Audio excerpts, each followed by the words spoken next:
ਪੰਥਕ ਜਥੇਬੰਦੀਆਂ ਵੱਲੋਂ 26 ਜਨਵਰੀ ਨੂੰ ਸ਼੍ਰੀ ਅਕਾਲ ਤਖਤ ਸਾਹਿਬ ਵਿਖੇ ਵੱਡੇ ਇਕੱਠ ਦਾ ਐਲਾਨ। ਦਮਦਮੀ ਟਕਸਾਲ ਮੁਖੀ ਬਾਬਾ ਹਰਨਾਮ ਸਿੰਘ ਖਾਲਸਾ ਨੇ ਮਹਾਰਾਸ਼ਟਰ ਨਗਰ ਨਿਗਮ ਚੋਣਾਂ ਵਿੱਚ ਜਿੱਤ ਲਈ ਭਾਜਪਾ ਨੂੰ ਦਿੱਤੀ ਵਧਾਈ। ਸਟਾਲਿਨ ਵੱਲੋਂ 7 ਖੇਤਰੀ ਭਾਸ਼ਾਵਾਂ ਵਿੱਚ ਸਾਹਿਤਕ ਪੁਰਸਕਾਰ ਦੇਣ ਦਾ ਐਲਾਨ। ਅਸੀਂ ਚਾਹੁੰਦੇ ਹਾਂ ਕਿ ਇਸ ਵਾਰ 40 ਸਾਲਾਂ ਤੇ ਫਿਰ ਦੁਬਾਰਾ ਖਾਲਸਾ ਪੰਥ ਖੱਤਰ ਹੋਵੇ ਤੇ ਆਪਣੀ ਜਿਹੜੀ ਸਾਡੀ ਮੰਜ਼ਿਲ ਹੈ, ਜਿਹੜੇ ਸਾਡੇ ਟੀਚੇ ਨੇ ਕੌਮ ਦੇ, ਉਹਨਾਂ ਨੂੰ ਹਾਸਲ ਕਰਨ ਲਈ, ਉਹਨਾਂ ਨੂੰ ਪ੍ਰਾਪਤ ਕਰਨ ਲਈ ਅਸੀਂ ਦੁਬਾਰਾ ਆਪਣੀ ਵਚਨਬੱਧਤਾ ਦੁਹਰਾਈਏ। ਪੰਥਕ ਜਥੇਬੰਦੀਆਂ ਵੱਲੋਂ 26 ਜਨਵਰੀ ਨੂੰ ਸ਼੍ਰੀ ਅਕਾਲ ਤਖਤ ਸਾਹਿਬ ਵਿਖੇ ਵੱਡੇ ਇਕੱਠ ਦਾ ਐਲਾਨ ਕੀਤਾ ਗਿਆ ਹੈ। ਦਲ ਖਾਲਸਾ, ਸ਼੍ਰੋਮਣੀ ਅਕਾਲੀ ਦਲ ਅੰਮ੍ਰਿਤਸਰ, ਪੰਚ ਪ੍ਰਧਾਨੀ ਅਤੇ ਜਗਤਾਰ ਸਿੰਘ ਹਵਾਰਾ ਕਮੇਟੀ ਸਮੇਤ ਕਈ ਪ੍ਰਮੁੱਖ ਸਿੱਖ ਜਥੇਬੰਦੀਆਂ ਇਸ ਇਕੱਠ ਵਿੱਚ ਸ਼ਾਮਿਲ ਹੋਣਗੀਆਂ। ਪ੍ਰੈਸ ਨਾਲ ਗੱਲਬਾਤ ਕਰਦਿਆਂ ਦਲ ਖਾਲਸਾ ਦੇ ਆਗੂ ਕੰਵਰਪਾਲ ਸਿੰਘ ਬਿੱਟੂ ਨੇ ਦੱਸਿਆ ਕਿ 26 ਜਨਵਰੀ 2026 ਨੂੰ ਗੋਲਡਨ ਟੈਂਪਲ ਪਲਾਜ਼ਾ ਵਿਖੇ ਸੰਗਤਾਂ ਇਕੱਤਰ ਹੋਣਗੀਆਂ, ਜਿੱਥੋਂ ਬਾਅਦ ਵਿੱਚ ਸ਼੍ਰੀ ਅਕਾਲ ਤਖਤ ਸਾਹਿਬ ਵਿਖੇ ਅਰਦਾਸ ਕੀਤੀ ਜਾਵੇਗੀ। ਉਨ੍ਹਾਂ ਕਿਹਾ ਕਿ ਇਸ ਸਮਾਗਮ ਦਾ ਮੁੱਖ ਉਦੇਸ਼ ਖਾਲਿਸਤਾਨੀ ਸੰਘਰਸ਼ ਲਈ ਸ਼ਹੀਦ ਹੋਏ ਸਿੰਘਾਂ ਨੂੰ ਸ਼ਰਧਾਂਜਲੀ ਭੇਟ ਕਰਨਾ ਅਤੇ ਪੰਥਕ ਤਾਕਤ ਨੂੰ ਮੁੜ ਇਕੱਠਾ ਕਰਨਾ ਹੈ। ਉਸ 5 ਮੈਂਬਰੀ ਪੰਥਕ ਕਮੇਟੀ ਜਿਹਦਾ ਗਠਨ ਸਰਬੱਤ ਖਾਲਸਾ ਦੇ ਵਿੱਚ 26 ਜਨਵਰੀ ਨੂੰ ਹੋਇਆ ਸੀ, ਉਸਨੇ 3 ਮਹੀਨੇ ਬਾਅਦ 29 ਅਪ੍ਰੈਲ ਨੂੰ ਅਕਾਲ ਤਖਤ ਸਾਹਿਬ ਤੋਂ ਖਾਲਿਸਤਾਨ ਡੈਕਲੇਰੇਸ਼ਨ ਅਨਾਉਂਸ ਕੀਤਾ। ਸੋ ਅੱਜ ਵੀ ਸਾਡੇ ਜਿਹੜੇ ਹਾਲਾਤ, ਪੰਥਕ ਹਾਲਾਤ ਸਾਡੇ ਬਣੇ ਨੇ, ਇਸ ਵਿੱਚ ਵੀ ਜਿਹੜੀ ਪੰਥਕ ਸ਼ਕਤੀ ਹੈ ਉਹ ਖੰਡਾਅ ਦੀ ਅਵਸਥਾ ਵਿੱਚ ਹੈ। ਅਕਾਲੀ ਦਲ ਅੰਮ੍ਰਿਤਸਰ ਨੇ, ਦਲ ਖਾਲਸਾ ਨੇ, ਸਾਰਿਆਂ ਨੇ ਅਸੀਂ ਮਿਲ ਕੇ ਇਹ ਫੈਸਲਾ ਕੀਤਾ ਕਿ ਪੰਥਕ ਸ਼ਕਤੀ ਨੂੰ ਇਕੱਠਿਆ ਕੀਤਾ ਜਾਵੇ, ਤਾਕਤ ਬਣਿਆ ਜਾਵੇ, ਕਿਉਂਕਿ ਸਾਡੇ ਸਿਰਾਂ ਦੇ ਉੱਤੇ ਬਹੁਤ ਵੱਡੀ ਜ਼ਿੰਮੇਵਾਰੀ ਹੈ ਉਹਨਾਂ ਸ਼ਹੀਦ ਸਿੰਘਾਂ ਦੀ ਜਿਨ੍ਹਾਂ ਨੇ 1978 ਵਿੱਚ, 1984 ਵਿੱਚ ਤੇ ਉਸ ਤੋਂ ਬਾਅਦ ਚੱਲੇ ਆਜ਼ਾਦੀ ਸੰਘਰਸ਼ ਦੇ ਵਿੱਚ ਆਪਣਾ ਖੂਨ ਡੋਲਿਆ। ਉਹ ਜ਼ਿੰਮੇਵਾਰੀ ਸਾਡੇ ਤੇ ਹੈ। ਜਿਹੜੀਆਂ ਇਹ 4 ਜਥੇਬੰਦੀਆਂ ਦਾ ਮੈਂ ਨਾਂ ਲਿਆ, ਇਹਨਾਂ 4 ਜਥੇਬੰਦੀਆਂ ਦੇ ਉੱਤੇ ਬਹੁਤ ਵੱਡੀ ਜ਼ਿੰਮੇਵਾਰੀ ਹੈ। ਅਸੀਂ ਆਪਣੀ ਉਸ ਜ਼ਿੰਮੇਵਾਰੀ ਨੂੰ ਨਿਭਾਉਂਦੇ ਹੋਏ ਦੁਬਾਰਾ ਜਿਹੜਾ ਇੱਕ ਵਾਰ ਉਸੇ ਥਾਂ ਤੇ ਜਾ ਕੇ ਇਕੱਠੇ ਹੋ ਕੇ ਆਇਤ ਲਵਾਂਗੇ ਕਿ ਅਸੀਂ ਇਸ ਸੰਘਰਸ਼ ਨੂੰ ਫਤਿਹਯਾਬੀ ਤੱਕ ਜਾਰੀ ਰੱਖਾਂਗੇ। ਸਾਡੇ ਤੇ ਇਹ ਵੀ ਇੱਕ ਜ਼ਿੰਮੇਵਾਰੀ ਹੈ ਕਿ ਅਸੀਂ ਪੰਥਕ ਸ਼ਕਤੀ ਨੂੰ ਇਕੱਠਿਆਂ ਕਰੀਏ। ਸੋ ਜਿਹੜਾ ਮੇਰੇ ਪਿੱਛੇ ਜਿਹੜਾ ਬੈਨਰ ਲੱਗਾ ਹੈ, ਇਹ ਤਸਵੀਰ ਤੁਸੀਂ ਦੇਖੋ, ਇਹ ਉਸ ਦਿਨ ਦੀ ਤਸਵੀਰ ਹੈ। ਤੇ ਜਿਹੜੀ ਅਕਾਲ ਤਖਤ ਦੀ ਬਿਲਡਿੰਗ ਹੈ, ਇਹ ਉਹ ਬਿਲਡਿੰਗ ਹੈ ਜਿਹੜੀ ਸਰਕਾਰ ਨੇ 84 ਤੋਂ ਬਾਅਦ ਅੰਦਰ ਕਬਜ਼ਾ ਕਰਕੇ ਆਪ ਬਣਾਈ ਸੀ।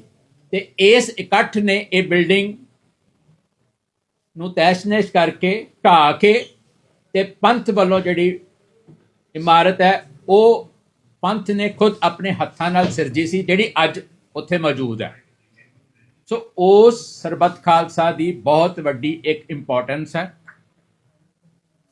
ਉਸ ਸਮੇਂ ਦੇ ਵਿੱਚ ਪੰਥਕ ਸ਼ਕਤੀ ਨੂੰ ਇਕੱਠਿਆਂ ਕੀਤਾ ਗਿਆ। ਸਾਡਾ ਵੀ ਇਹੀ ਉਪਰਾਲਾ ਹੈ ਕਿ ਅਸੀਂ ਪੰਥਕ ਸ਼ਕਤੀ ਨੂੰ ਇਕੱਠਿਆਂ ਕਰਕੇ ਪੰਥਕ ਏਕਤਾ ਦਾ ਹੋਕਾ ਦੇ ਕੇ ਸਾਰੀਆਂ ਜਥੇਬੰਦੀਆਂ ਜਿਹੜੀਆਂ ਇਸ ਵੇਲੇ ਪੰਥਕ ਪਿੜ ਵਿੱਚ ਸਰਗਰਮ ਨੇ, ਜਿਨ੍ਹਾਂ ਦੇ ਮਨ ਦੇ ਵਿੱਚ ਪੰਥ ਲਈ ਪਿਆਰ ਹੈ, ਮੁਹੱਬਤ ਹੈ, ਔਰ ਉਹ ਪੰਥ ਨੂੰ ਆਜ਼ਾਦ ਦੇਖਣਾ ਚਾਹੁੰਦੀਆਂ ਨੇ, ਜਿਹੜੀਆਂ ਰਾਈਟ ਟੂ ਸੈਲਫ ਡਿਟਰਮੀਨੇਸ਼ਨ ਲਈ ਲੜ ਰਹੀਆਂ ਨੇ, ਜਿਹੜੀਆਂ ਆਜ਼ਾਦੀ ਲਈ ਲੜ ਰਹੀਆਂ ਨੇ, ਜਿਹੜੇ ਖਾਲਿਸਤਾਨ, ਜਿਨ੍ਹਾਂ ਦਾ ਸੁਪਨਾ ਹੈ, ਜਿਨ੍ਹਾਂ ਦਾ ਏਜੰਡਾ ਖਾਲਿਸਤਾਨ ਹੈ, ਉਹਨਾਂ ਸਾਰਿਆਂ ਨੂੰ ਇੱਕ ਇੱਕ ਕਰਕੇ ਅਸੀਂ ਇਕੱਠਿਆਂ ਕਰੀਏ, ਇੱਕ ਸ਼ਕਤੀ ਬਣੀਏ, ਤਾਂ ਜੋ ਅਸੀਂ ਜਲਦ ਤੋਂ ਜਲਦ ਖਾਲਿਸਤਾਨ ਦੀ ਸਿਰਜਣਾ ਕਰ ਸਕੀਏ। ਇਸ ਮੌਕੇ ਸ਼੍ਰੋਮਣੀ ਅਕਾਲੀ ਦਲ ਅੰਮ੍ਰਿਤਸਰ ਦੇ ਪ੍ਰਧਾਨ ਸਰਦਾਰ ਸਿਮਰਨਜੀਤ ਸਿੰਘ ਮਾਨ ਨੇ ਕਿਹਾ ਕਿ ਇਹ ਇਕੱਠ 1986 ਦੇ ਇਤਿਹਾਸਕ ਸਰਬੱਤ ਖਾਲਸਾ ਦੀ ਤਰਜ਼ ਤੇ ਹੋਵੇਗਾ।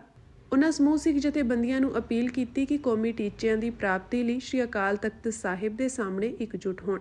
1986 ਦੇ ਵਿੱਚ ਸਰਬੱਤ ਖਾਲਸਾ ਦਮਦਮੀ ਟਕਸਾਲ ਨੇ ਸੱਦਿਆ ਸੀ ਤੇ ਉਹਦੇ ਵਿੱਚ ਬਾਬਾ ਮਨੋ ਚੈਨ ਵੀ ਸੀਗੇ ਤੇ ਹੋਰ ਵੀ ਸਿੰਘ ਸੀਗੇ, ਜਿਨ੍ਹਾਂ ਨੇ ਮਤਾ ਪਾਸ ਕੀਤਾ ਸੀਗਾ ਕਿ ਅਸੀਂ ਖਾਲਿਸਤਾਨ ਤੋਂ ਘੱਟ ਕੋਈ ਚੀਜ਼ ਨਹੀਂ ਚਾਹੁੰਦੇ, ਜਦ ਕਿ ਸਾਡੇ ਧਰਮ ਤੇ ਮਜ਼ਹਬ ਦੀ ਇੰਨੀ ਬੇਅਦਬੀ ਹੋ ਗਈ ਹੈ। ਤੇ ਇਸ 26 ਤਰੀਕ ਨੂੰ ਜਨਵਰੀ ਨੂੰ 40 ਸਾਲ ਹੋ ਜਾਣਗੇ।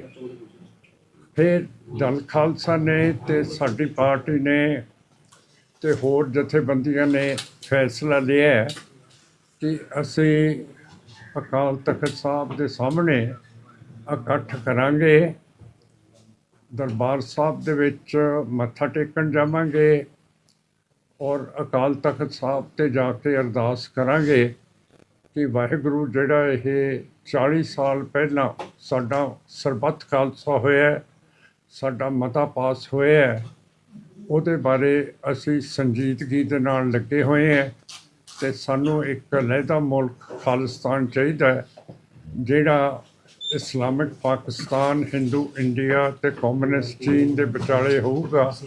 ਇਹ ਇੱਕ ਬਫਰ ਸਟੇਟ ਬਣ ਜੂਗੀ ਤੇ ਇੱਥੇ ਹਮੇਸ਼ਾ ਲਈ ਅਮਨ ਰਹੂਗਾ।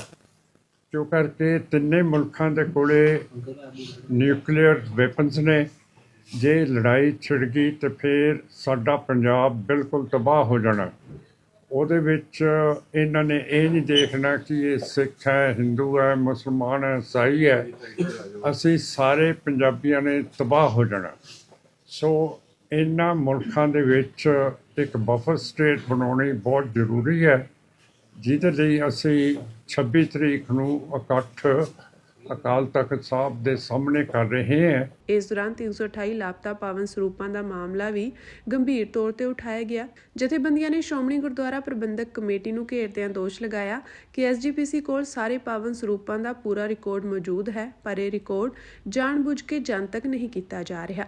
ਕੰਵਰਪਾਲ ਸਿੰਘ ਬਿੱਟੂ ਨੇ ਮੰਗ ਕੀਤੀ ਕਿ ਸਰੂਪਾਂ ਸੰਬੰਧੀ ਸਾਰਾ ਰਿਕਾਰਡ ਪੰਥਕ ਸ਼ਖਸੀਅਤਾਂ ਦੇ ਸਾਹਮਣੇ ਰੱਖਿਆ ਜਾਵੇ ਤਾਂ ਜੋ ਸੱਚਾਈ ਸਾਹਮਣੇ ਆ ਸਕੇ।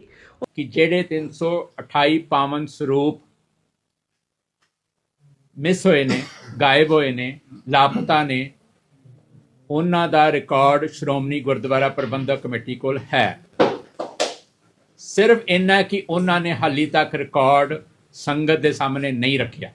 ਉਹਨਾਂ ਕੋਲ ਹੈ, ਉਹਨਾਂ ਨੂੰ ਪਤਾ ਹੈ। ਜਦੋਂ ਕਹਿ ਰਹੇ ਨੇ ਨਾ ਕਿ ਮਾਇਆ ਲਈ ਗਈ ਬਟ ਮਾਇਆ ਦਾ ਹਿਸਾਬ ਨਹੀਂ ਰੱਖਿਆ ਗਿਆ, ਬਟ ਇਹ ਗੱਲ ਕਲੀਅਰ ਹੈ ਕਿ ਚਲੋ ਤੁਸੀਂ ਮਾਇਆ ਦਾ ਹਿਸਾਬ ਨਹੀਂ ਰੱਖਿਆ, ਤੁਸੀਂ 16 ਦੋਸ਼ੀਆਂ ਨੂੰ ਦੋਸ਼ੀਆਂ ਦੇ ਕਟਹਿਰੇ 'ਚ ਖੜਾ ਕਰਕੇ ਸਸਪੈਂਡ ਕਰਕੇ ਬਰਖਾਸਤ ਕਰਕੇ ਕੱਢ ਦਿੱਤਾ। ਸਰਕਾਰ ਨੇ FIR ਵੀ ਦਰਜ ਕਰਤੀ, ਸਿੱਟ ਵੀ ਬਣਾਤੀ, ਹੋ ਗਿਆ। ਬਟ ਇੱਕ ਗੱਲ ਕਲੀਅਰ ਹੈ ਕਿ ਸ਼੍ਰੋਮਣੀ ਕਮੇਟੀ ਨੂੰ ਪਤਾ ਹੈ ਕਿ ਕਿੰਨਾਂ ਦੇ ਘਰਾਂ 'ਚ ਗਏ ਨੇ, ਕਿੰਨਾਂ ਦੇ ਡੇਰਿਆਂ 'ਚ ਗਏ ਨੇ, ਪਤਾ ਉਹਨਾਂ ਨੂੰ। ਉਹ ਰਿਕਾਰਡ ਉਹਨਾਂ ਨੇ ਹਾਲੀ ਤੱਕ ਸੰਗਤ ਸਾਹਮਣੇ ਨਹੀਂ ਰੱਖਿਆ, ਕਿਸੇ ਜਾਂਚ ਕਮਿਸ਼ਨ ਨੂੰ ਨਹੀਂ ਦਿੱਤਾ, ਬਟ ਉਹਨਾਂ ਨੂੰ ਪਤਾ ਹੈ। ਸਾਡੀ ਇਹ ਮੱਤ ਹੈ, ਸਾਡਾ ਇਹ ਮੰਨਣਾ ਹੈ ਕਿ ਸ਼੍ਰੋਮਣੀ ਗੁਰਦੁਆਰਾ ਪ੍ਰਬੰਧਕ ਕਮੇਟੀ ਖਾਲਸਾ ਪੰਥ ਦੇ ਸਾਹਮਣੇ ਉਹ ਰਿਕਾਰਡ ਰੱਖ ਦੇਵੇ। ਖਾਲਸਾ ਪੰਥ ਦੇ ਸੁਹਿਰਦ ਤਬਕੇ ਨੂੰ ਇਕੱਠਿਆਂ ਕਰਕੇ ਉਹਦਾ ਇੱਕ ਜਿਹੜੇ ਜਿਨ੍ਹਾਂ ਸ਼ਖਸੀਅਤਾਂ ਦਾ, ਪੰਥਕ ਸ਼ਖਸੀਅਤਾਂ ਦਾ ਕੌਮ ਦੇ ਵਿੱਚ ਮਾਨ, ਸਨਮਾਨ, ਰੁਤਬਾ ਹੈ, ਉਹਨਾਂ ਦੇ ਸਾਹਮਣੇ ਉਹ ਰਿਕਾਰਡ ਰੱਖੇ ਤੇ ਸੰਗਤ ਉਹ ਜਿਹੜੇ ਸ਼ਖਸੀਅਤਾਂ ਨੇ ਉਹ ਜਾ ਕੇ ਉਹਨਾਂ ਘਰਾਂ ਤੇ ਉਹਨਾਂ ਡੇਰਿਆਂ ਦੇ ਵਿੱਚ ਜਾ ਕੇ ਖੁਦ ਆਪਣੇ ਪ੍ਰੈਜ਼ੈਂਸ ਦੇ ਵਿੱਚ ਇਹ ਗੱਲ ਦਾ ਮੁਆਇਨਾ ਕਰਕੇ ਆਣ ਕਿ ਜੋ ਸ਼੍ਰੋਮਣੀ ਕਮੇਟੀ ਨੇ ਰਿਕਾਰਡ ਦਿੱਤਾ ਕਿ ਉਹ ਰਿਕਾਰਡ ਠੀਕ ਹੈ, ਵਾਕਈ ਉਹ ਜਿਹੜੇ ਸਰੂਪ ਨੇ ਉਹਨਾਂ ਘਰਾਂ ਤੇ ਉਹਨਾਂ ਡੇਰਿਆਂ ਦੇ ਵਿੱਚ ਪਏ ਨੇ, ਤੇ ਫਿਰ ਕੌਮ ਦੀ ਤਸੱਲੀ ਤਾਂ ਹੋਣੀ ਹੈ। ਉੱਥੇ ਭਾਈ ਨਰੈਣ ਸਿੰਘ ਚੋੜਾ ਨੇ ਚਿੰਤਾ ਜਤਾਈ ਹੈ ਕਿ ਸੰਗਤ ਨੂੰ ਡਰ ਹੈ ਕਿ ਕੁਝ ਪਾਵਨ ਸਰੂਪ ਅਜਿਹੀਆਂ ਥਾਵਾਂ ਤੇ ਭੇਜੇ ਗਏ ਹਨ ਜਿੱਥੇ ਮਰਿਆਦਾ ਦੀ ਪਾਲਣਾ ਨਹੀਂ ਹੁੰਦੀ। ਉਹਨਾਂ ਸਿੱਟ ਦੀ ਜਾਂਚ ਤੇ ਵੀ ਅਵਿਸ਼ਵਾਸ ਪ੍ਰਗਟ ਕਰਦਿਆਂ ਕਿਹਾ ਕਿ ਜੇ ਐਸਜੀਪੀਸੀ ਇਸ ਮਾਮਲੇ ਦਾ ਹੱਲ ਨਹੀਂ ਕਰ ਸਕਦੀ ਤਾਂ ਇਹ ਮੁੱਦਾ ਪੰਥ ਦੇ ਹਵਾਲੇ ਕੀਤਾ ਜਾਵੇ। ਨਰੈਣ ਸਿੰਘ ਚੋੜਾ ਨੇ ਪੰਜਾਬ ਦੇ ਮੁੱਖ ਮੰਤਰੀ ਤੋਂ ਵੀ ਮੁਆਫੀ ਦੀ ਮੰਗ ਕੀਤੀ। ਉਹਨਾਂ ਦੋਸ਼ ਲਗਾਇਆ ਕਿ ਮੁਕਤਸਰ ਸਾਹਿਬ ਦੀ ਕਾਨਫਰੰਸ ਦੌਰਾਨ ਸਰੂਪਾਂ ਦੀ ਬਰਾਮਦਗੀ ਬਾਰੇ ਮੁੱਖ ਮੰਤਰੀ ਵੱਲੋਂ ਕਥਿਤ ਝੂਠ ਬੋਲਿਆ ਗਿਆ, ਜਿਸ ਲਈ ਵਿਧਾਨ ਸਭਾ ਵਿੱਚ ਸੰਗਤ ਤੋਂ ਮਾਫੀ ਮੰਗੀ ਜਾਵੇ। ਅੰਤ ਵਿੱਚ ਜਥੇਬੰਦੀਆਂ ਨੇ ਸਪਸ਼ਟ ਕੀਤਾ ਕਿ ਜਦੋਂ ਤੱਕ ਖਾਲਿਸਤਾਨ ਦੀ ਪ੍ਰਾਪਤੀ ਨਹੀਂ ਹੁੰਦੀ, ਪੰਥਕ ਸੰਘਰਸ਼ ਨਿਰੰਤਰ ਜਾਰੀ ਰਹੇਗਾ। ਇਹ ਮਸਲਾ ਜਿਹੜਾ ਵਾ ਇਹ ਗੁਰੂ ਪੰਥ ਨੂੰ ਸੌਂਪ ਦਿੱਤਾ ਜਾਏ। ਗੁਰੂ ਪੰਥ ਇੱਕ ਆਪਣਾ ਸੁਹਿਰਦ ਸਿੱਖਾਂ ਦਾ ਇੱਕ ਸੰਮੇਲਨ ਬਣਾ ਕੇ ਉਹਦੇ ਵਿੱਚੋਂ ਪੰਥ ਪ੍ਰਵਾਨਿਤ ਯੋਗ ਸ਼ਖਸੀਅਤਾਂ ਜਿਨ੍ਹਾਂ ਦਾ ਖੇਤਰ ਵੀ ਹੋਵੇ, ਉਹਦੇ ਵਿੱਚ ਸਾਬਕਾ ਜੱਜ ਵੀ ਹੋਣ ਜਿਹੜੇ ਪੰਥ ਨੂੰ ਕਮਿਟਡ ਨੇ, ਉਹਦੇ 'ਚ ਵਕੀਲ ਵੀ ਲੈ ਸਕਦੇ ਆ, ਉਹਦੇ 'ਚ ਕੁਝ ਸੰਸਥਾਵਾਂ ਵੀ ਜਿਹੜੀਆਂ ਪੰਥ ਨੂੰ ਪ੍ਰਵਾਨਿਤ ਨੇ ਤੇ ਉਹਨਾਂ ਉੱਤੇ ਕੋਈ ਕਿੰਤੂ ਪਰੰਤੂ ਨਹੀਂ, ਉਹਨਾਂ ਦੇ ਮੈਂਬਰ ਵੀ ਲੈ ਜਾ ਸਕਦੇ ਆ ਤੇ ਉਹ ਸਰੂਪ ਲੱਭ ਸਕਦੇ ਆ। ਇਹ ਸਰੂਪਾਂ ਦਾ ਮਾਮਲਾ ਜਿੰਨਾ ਚਿਰ ਹੱਲ ਨਹੀਂ ਹੁੰਦਾ, ਪੰਥ ਸੰਤੁਸ਼ਟ ਨਹੀਂ ਹੋ ਸਕਦਾ ਤੇ ਸ਼੍ਰੋਮਣੀ ਕਮੇਟੀ ਕਟਹਿਰੇ ਵਿੱਚ ਖੜੀ ਰਹੇਗੀ। ਹੁਣ ਅਗਲੀ ਗੱਲ, ਜਿਹੜਾ ਭਗਵੰਤ ਮਾਨ ਨੇ ਸ਼ਹੀਦਾਂ ਦੀ ਧਰਤੀ ਉੱਤੇ ਮੁਕਤਸਰ ਸਾਹਿਬ ਵਿਖੇ ਇੱਕ ਝੂਠ ਮਾਰਿਆ, ਉਹ ਝੂਠ ਫੜਿਆ ਗਿਆ ਦਸਤਾਵੇਜ਼ੀ ਸਬੂਤਾਂ ਦੇ ਨਾਲ, ਤੇ ਉਹਨੂੰ ਵੀ ਗੁਰੂ ਪੰਥ ਤੋਂ ਮਾਫੀ ਮੰਗਣੀ ਚਾਹੀਦੀ ਆ ਤੇ ਅਸੈਂਬਲੀ ਦੇ ਅਜਲਾਸ ਵਿੱਚ ਵੀ ਇਹ ਆਪਣੀ ਬਜਰ ਗਲਤੀ ਦੀ ਮਾਫੀ ਮੰਗਣੀ ਚਾਹੀਦੀ ਆ।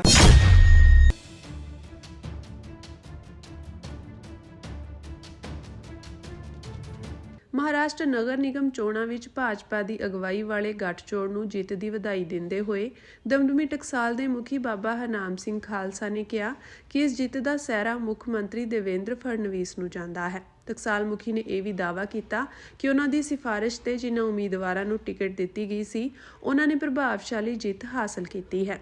ਇਹ ਵਧਾਈ ਸੰਦੇਸ਼ ਟਕਸਾਲ ਮੁਖੀ ਦੇ ਫੇਸਬੁੱਕ ਪੇਜ ਤੇ ਪੋਸਟ ਕੀਤਾ ਗਿਆ ਸੀ। ਪੋਸਟ ਵਿੱਚ ਲਿਖਿਆ ਸੀ ਕਿ ਮਹਾਰਾਸ਼ਟਰ ਵਿੱਚ ਭਾਜਪਾ ਗੱਠਜੋੜ ਨੇ ਨਗਰ ਨਿਗਮ ਚੋਣਾਂ ਵਿੱਚ ਸ਼ਾਨਦਾਰ ਜਿੱਤ ਹਾਸਲ ਕੀਤੀ ਹੈ। ਇਸ ਜਿੱਤ ਦਾ ਸਿਹਰਾ ਦੂਰਦਰਸ਼ੀ ਮੁੱਖ ਮੰਤਰੀ ਦੇਵੇਂਦਰ ਫੜਨਵੀਸ ਨੂੰ ਜਾਂਦਾ ਹੈ। ਉਹਨਾਂ ਕਿਹਾ ਕਿ ਪੰਜਾਬ ਤੋਂ ਬਾਹਰ ਸਿੱਖ ਘੱਟ ਗਿਣਤੀ ਹਨ ਅਤੇ ਉਹਨਾਂ ਨੂੰ ਉਮੀਦ ਹੈ ਕਿ ਜੇਤੂ ਉਮੀਦਵਾਰ ਮਹਾਰਾਸ਼ਟਰ ਵਰਗੇ ਰਾਜ ਵਿੱਚ ਸਿੱਖਾਂ ਅਤੇ ਹੋਰ ਘੱਟ ਗਿਣਤੀਆਂ ਦੇ ਮੁੱਦਿਆਂ ਨੂੰ ਸਮਝਦਾਰੀ ਨਾਲ ਹੱਲ ਕਰਨਗੇ। ਇਸ ਸੰਦੇਸ਼ ਦੇ ਨਾਲ-ਨਾਲ 6 ਸਫਲ ਉਮੀਦਵਾਰਾਂ ਦੀਆਂ ਤਸਵੀਰਾਂ ਅਤੇ ਟਕਸਾਲ ਮੁਖੀ ਬਾਬਾ ਹਰਨਾਮ ਸਿੰਘ ਖਾਲਸਾ ਦੀ ਮਹਾਰਾਸ਼ਟਰ ਦੇ ਮੁੱਖ ਮੰਤਰੀ ਦੇਵੇਂਦਰ ਫੜਨਵੀਸ ਨਾਲ ਤਸਵੀਰਾਂ ਵੀ ਪੋਸਟ ਕੀਤੀਆਂ ਗਈਆਂ ਹਨ। ਜ਼ਿਕਰਯੋਗ ਹੈ ਕਿ ਨਵੰਬਰ 2024 ਵਿੱਚ ਮਹਾਰਾਸ਼ਟਰ ਵਿਧਾਨ ਸਭਾ ਚੋਣਾਂ ਦੌਰਾਨ ਵੀ ਟਕਸਾਲ ਨੇ ਭਾਜਪਾ ਦੀ ਅਗਵਾਈ ਵਾਲੇ ਮਹਾਗਠਜੋੜ ਨੂੰ ਸਮਰਥਨ ਦਿੱਤਾ ਸੀ।